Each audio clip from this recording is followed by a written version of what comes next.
Hello everyone, आज जानते हैं उत्तराखंड की जो हमारे टेस्ट सीरीज चल रही है इसमें मध्यकालीन इतिहास के बारे में। मध्यकाल का मतलब होता है जब भारत में मुस्लिमों का आक्रमण हुआ। जो मुस्लिम आक्रमणकारी आए वो कब से आए? मुस्लिम जो राज शुरू हुआ भारत में हुआ 1206 से और 1707 तक। इस समय काल को बोलते हैं मध्यकाल। इस मध्यकाल में भी दो काल होते हैं, पहला सल्तनत काल और दूसरा मुगल काल। जो सल्तनत काल है ये सल्तनत काल 1206 से लेके 1206 ईस्वी से और 1526 तक। 1526 में भारत में पानीपत का प्रथम युद्ध होता है और मुगल शासक बाबर मुगल वंश की नींव डालते हैं। 1526 से और 1707 तक मुगल काल माना जाता है। ठीक, तो आज जानते हैं उत्तराखंड का मुगल मध्यकालीन इतिहास। ठीक, हमने बता दिया भारत के कंटेस्ट में मध्यकाल दो भागों में बांटा जाता है, पहला सल्तनत काल, दूसरा मुगल काल। सल्तनत काल 1206 से 1526 तक ईस्वी तक चलेगा और मुगल काल 1526 में जब बाबर भारत में पानीपत के प्रथम युद्ध के बाद भारत में मुगल वंश की नींव डालते हैं, उस 1526 से 1707 तक मध्यकाल चलेगा।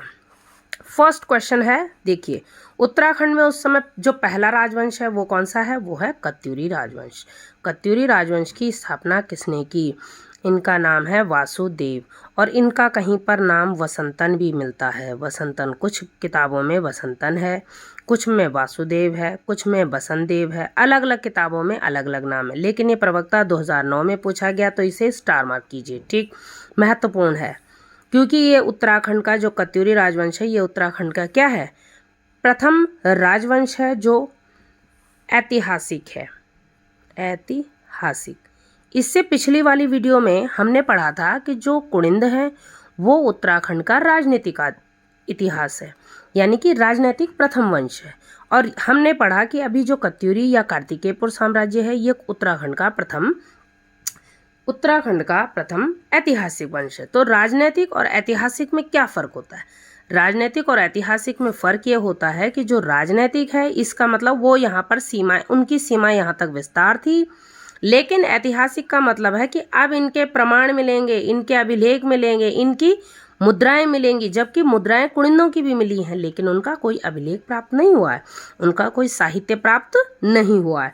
तो जब हमें साहित्य मिले, साहित्यिक प्रमाण मिले, अभिलेखीय प्रमाण मिले, तो तब उस वंश को क्या कहा जाता है? ऐतिहासिक। जब उनकी क्रमबद्ध घटनाओं का वर्णन मिले तो उसको क्या कहा जाता है? ऐतिहासिक। ठीक, समझ गए? नेक्स्ट, कत्यूरी राजवंश की स्थापना कब हुई? कत्यूरी राजवंश की स्थापना कब हुई? नेक्स्ट क्वेश्चन है, तो इसका आंसर है 700 ईस्वी में। 700 ईस्वी में कत्यूरी राजवंश की उत्तराखंड में स्थापना हुई। नेक्स्ट, कत्यूरी शासकों की राजभाषा क्या थी? कत्यूरी शासकों की जो राजभाषा थी ये कुमाऊनी है। अब देखिए, कार्तिकेयपुर शासकों की राजभाषा क्या है? संस्कृत, और कत्यूरियों की कुमाऊनी। ठीक, थोड़ा सा यहाँ पे आपको ध्यान देना है, जो संस्कृत है ये क्या है? ये कार्तिकेयपुर साम्राज्य की है, कार्तिकेयपुर की है। और जो गढ़वाली ये किसकी है? पंवार वंश की है। ठीक, नेक्स्ट, उत्तराखंड में गढ़वाल कुमाऊं क्षेत्र का प्रथम राजवंश किसे माना जाता है? कत्यूरी कार्तिकेय। हमने बताया ना कि ये क्या है? ऐतिहासिक राजवंश है। तो ऐतिहासिक का मतलब ये कि प्रथम भी यही है। ठीक, नेक्स्ट, कौन कत्यूरी राजाओं की कुल देवी है? कत्यूरी राजाओं की जो कुल देवी हैं वो नंदा देवी हैं और इन्हें कहा जाता है कोट भ्रामरी। लोकल नेम कोट भ्रामरी। वैसे नंदा ही हैं क्योंकि कुमाऊं में भी शासकों की जो देवी हैं वो नंदा हैं, गढ़वाल में भी नंदा हैं और कत्यूरियों की भी नंदा है, लेकिन सबका लोकल नेम यानी कि लोक नाम अलग है। जैसे आपने अगर गढ़वाल का देखा है तो उनकी जो कुलदेवी हैं उनका नाम है राजेश्वरी, वैसे ही कत्यूरियों की क्या है? कोट भ्रामरी, नंदा। नेक्स्ट, उत्तराखंड में प्राचीन इतिहास जो कत्यूरी शासकों का मुख्य स्थान रहा है कौन सा? बागेश्वर में इनके शिलालेख मिले हैं क्योंकि। ठीक, नेक्स्ट क्वेश्चन है, उत्तराखंड के किस शासन को स्वर्णयुग के रूप में जाना जाता है? उत्तराखंड में कत्यूरी शासन है जो स्वर्णयुग है। क्यों? क्योंकि इस समय उत्तराखंड में मंदिरों का निर्माण हुआ। और कौन से मंदिरों का? सबसे बड़ा एग्जाम्पल बद्रीनाथ, नेक्स्ट केदारनाथ, ये सब उस समय के मंदिर हैं। बागनाथ, ये बड़े बड़े मंदिर, चाहे वो कोडवाल में हो चाहे कुमाऊं में हो, ये सारे मंदिर उसी समय के बने। और इनमें से कई शैलियों में उनमें नागर शैली का प्रयोग है, क्योंकि नागर शैली क्या है? पूरे उत्तर भारत में चलती है। ये है भारत में दक्षिण भारत के इलाके में द्रविड़ शैली चलती है, द्रविड़, और पूरे उत्तर भारत में चलती है नागर शैली। ठीक। और जो पश्चिमी तट है यहाँ कौन सी चलेगी? यहाँ सॉरी याद नहीं आ रहा इस समय, चलिए अभी याद आ जाएगा तो बताते हैं आपको। नेक्स्ट, कत्यूरी वंश की प्रारंभिक राजधानी जोशीमठ थी और जोशीमठ से ट्रांसफर कहाँ हुई? कुमाऊं हुई। इस नेक्स्ट क्वेश्चन नंबर 9, कत्यूरियों की राजधानी का पांडुकेश्वर ताम्रपत्र में वर्णित नाम। कत्यूरियों की जो राजधानी है वो कौन सी है? कार्तिकेयपुर। इसी को कार्तिकेयपुर साम्राज्य के नाम से भी जाना जाता है। देखिए UKARO 2019 में आया है, समीक्षा अधिकारी कहते हैं इसको, समीक्षा अधिकारी के उसमें, तो इसलिए स्टार मार्क कीजिए, इंपॉर्टेंट है, वेरी वेरी इंपॉर्टेंट। और उत्तराखंड में कत्यूरियों का स्वर्ण युग, ये तो कई बार आयोग ने पूछा है, एक नहीं कई बार। नेक्स्ट, कत्यूरी राजवंश की शीतकालीन राजधानी ये कहाँ है? ढिकुली। और ढिकुली कहाँ है? रामनगर के आसपास, रामनगर के आसपास का क्षेत्र है, यहाँ पर ढिकुली है। ये कत्यूरियों की शीतकालीन राजधानी थी। ठीक। नेक्स्ट, कत्यूरियों शासकों ने द्वारहाट में कितने मंदिरों का निर्माण कराया? 30। ठीक। नेक्स्ट, जोशीमठ से रणचूला को स्थानांतरित करने वाला शासक, यानी कि जोशीमठ से यानी कि गढ़वाल से कुमाऊं कौन ले गया? कौन ले गया है गढ़वाल से कुमाऊं? इनकी उसको आसंती देव। ठीक। नेक्स्ट, कत्यूरी शाखा के अंतर्गत आसंती देव वंश का अंतिम शासक कौन था? आसंती देव वंश का अंतिम शासक कौन है? ब्रह्मदेव। नेक्स्ट, 1191 में पश्चिमी नेपाल के किस शासक ने कत्यूरी राज्य पर आक्रमण किया था? किसने किया था? अशोक चल ने। और ये कहाँ के शासक थे? ये थे दुलू के शासक, दुलू के शासक।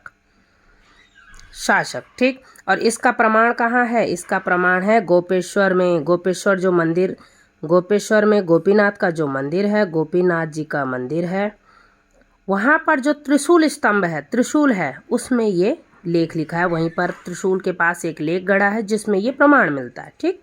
नेक्स्ट, क्वेश्चन नंबर 15, 1223 ईस्वी में नेपाल के किस शासक ने कुमाऊं पर आक्रमण कर कत्यूरी राज्य पर अपना अधिकार कर लिया? क्राचल देव ने किया है ये अधिकार। ठीक। कुमाऊं को जीत लिया था क्राचल देव ने। कहाँ लिखा है? अगेन वहीं गोपेश्वर में स्थित जो गोपीनाथ जी का मंदिर है, गोपीनाथ मंदिर में। ठीक। जो गोपीनाथ जी का मंदिर है उस मंदिर प्रांगण में एक शिलालेख है जिसमें ये वर्णित है। नेक्स्ट, चंपावत के बालेश्वर मंदिर से प्राप्त शिलालेख किस शासक से संबंधित हैं? क्राचल देव से। महत्वपूर्ण है, देख लीजिए, ये वैयक्तिक सहायक 2018 में आया है, महत्वपूर्ण। नेक्स्ट क्वेश्चन है, कत्यूरी काल में तैमूरलंग द्वारा हरिद्वार पर किस वर्ष आक्रमण किया गया? तैमूरलंग का जो भारत में आक्रमण हुआ है वो कब हुआ है? 1398 में, महत्वपूर्ण।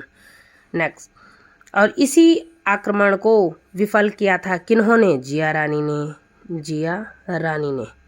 किस युद्ध में? रानी बाग के युद्ध में। और इसीलिए इन्हें क्या कहा जाता है? कुमाऊं की लक्ष्मीबाई। कुमाऊं की लक्ष्मीबाई की जो उपाधि दी जाती है वो जिया रानी को दी जाती। क्यों दी जाती? क्योंकि उन्होंने जो तैमूरलंग का आक्रमण हुआ है इसे विफल किया। ठीक। नेक्स्ट, कत्यूरी प्रशासन में तहसील स्तर पर प्रशासनिक इकाई को कहा जाता है कर्मांत, यानी कि जो आज के समय में तहसीलदार जैसा कोई पद है वो उस समय कर्मांत हुआ करता था, यानी कि वो तहसीलदार हुआ करते थे। ठीक।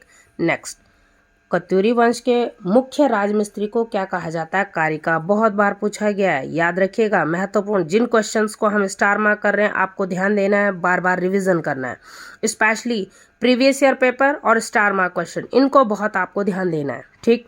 ये भी स्टार मार्क कीजिए क्योंकि देखिए 18 में आया, बहुत ज़्यादा समय नहीं हुआ है। नेक्स्ट, किस कत्यूरी सैनिक ने तिलू रौतेली पर हमला किया था? रामू रजवार। और कब किया था? पूर्वी नयार में, जब ये कन्या नहा रही थी। अजीब सी बात है, कितनी मतलब कितना एक गलत संदेश गया होगा वीरों, हमारे वीरों के प्रति।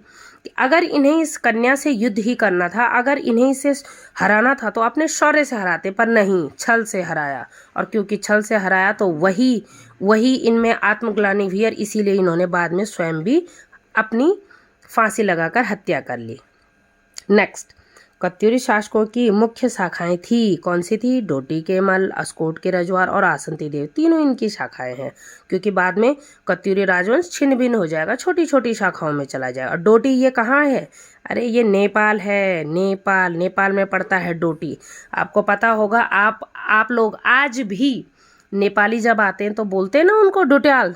तो क्यों बोलते हैं? क्योंकि वो यहाँ डोटी के निवासी थे, इसलिए उनको बोला जाता है। और अब क्योंकि भारतीयों ने डोट्याल सीख लिया तो हमें लगता है हर कोई वहीं से है, ज़रूरी नहीं है, लेकिन अब एक नाम हो चुका है। ठीक, नेक्स्ट है, अब देखिए, अब हमारा कार्तिकेयपुर साम्राज्य, कत्यूरी साम्राज्य क्लियर हो गया। अब हम नेक्स्ट राजवंश में आए, कौन? कुमाऊं में चंद। अब देखिए, ये है उत्तराखंड,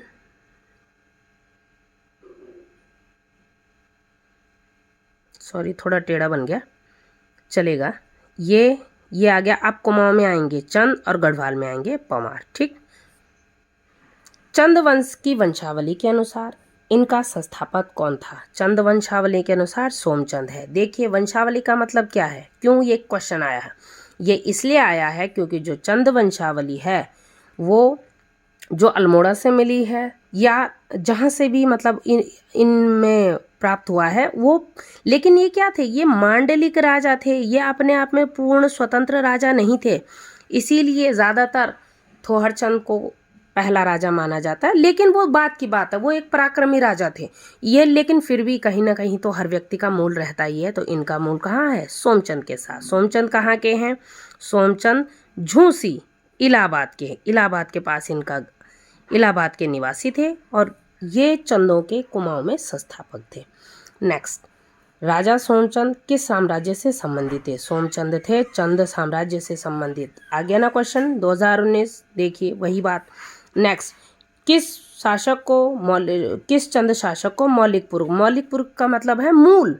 हमने कहा ना, इनकी चर्चा ज़्यादातर इसलिए नहीं होती क्योंकि इन्होंने बहुत बड़ा कार्य नहीं किया था, लेकिन इसका ये मतलब नहीं होता कि उनका ज़रूरी नहीं है नाम, बिल्कुल ज़रूरी है। सोमचंद। ठीक, कालू तड़ागी किसके सेनापति हैं? इन्हीं के हैं, क्योंकि इन्होंने सबसे पहले जब सोमचंद ने यहाँ पर वीरमदेव की पुत्री, जो कत्यूरी शासक हैं, अंतिम शासक वीरमदेव या ब्रह्मदेव, वीरमदेव की पुत्री चंपावती से विवाह किया